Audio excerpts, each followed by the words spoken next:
Reading one short story a day to get through all of my short story horror collections, episode 16. Today's story is Screen 8 by Michael Taylor. This story is about a young man who heads to work at the movie theater, and after a while he realizes that all of the patrons and his coworkers are nowhere to be seen. He is completely by himself.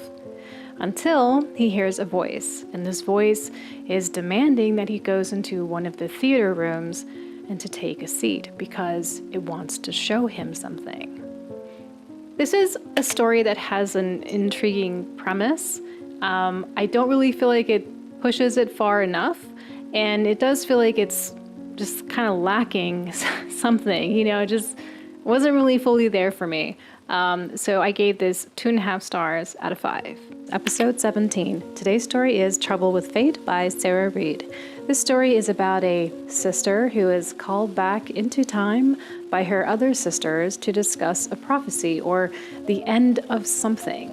I think this story is a retelling or inspired by mythology, maybe the 3 fates. I'm not exactly sure. I didn't really know what was going on, and I really didn't get the meaning of the story, even though I feel like there is symbolism here, and there's some component that I think the reader needs to know about maybe to really get the depth and meaning of the story. So I did enjoy it, I just was completely out of my element here, so I gave it 3 stars out of 5. Episode 18. Today's story is The Boogeyman. The Boogeyman is about a man who comes into a therapist's office wanting someone to hear his story. This guy is a very colorful character because he's racist and sexist and misogynist and homophobic and all of those things, but he's not there for that though. He is there to talk about his children who all had died very mysteriously. The story is pretty fun. I really enjoyed it. It kind of has this, one of these tropes that I like, which is like the therapist and the the patient like kind of talking back and forth, and the patient sharing its story. Like I really love that trope and I love those conversations. So I thought this was really fun, and I also really liked the ending. So I gave this 4 stars out of 5. Episode 19. Today's story is Holding the Light by Ramsey Campbell.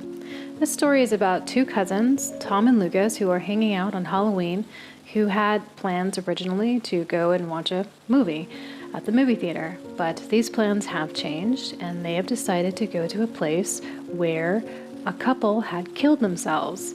And this is a abandoned irrigation channel that's sort of in a ruined retail park. So they head over together and investigate. The story is pretty cool because it highlights those awkward relationships that you have as a kid. Like when you're little and maybe you have a cousin that you didn't really like then or something, but you're kind of forced to play with that type of relationship, and then pair that with like going on an adventure together, and an unexpected adventure. So I liked that, and I also liked the tunnel thing because tunnels are creepy and scary, and I like that. So I gave this 4 out of 5. Episode 20. Today's story is The Tunnel by Thorn. This story is about when the zombie apocalypse comes to New York City.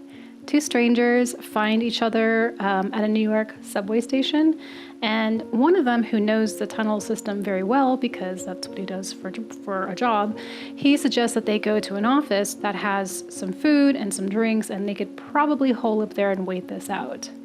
On their way to this office, they meet a child and they have a standoff. This story is a zombie story, so it's pretty predictable. You know what's going to happen. There's no surprises here. I think the story was fairly decent, though. It wasn't something that I felt was boring or anything like that. So I gave it 3 out of 5 stars.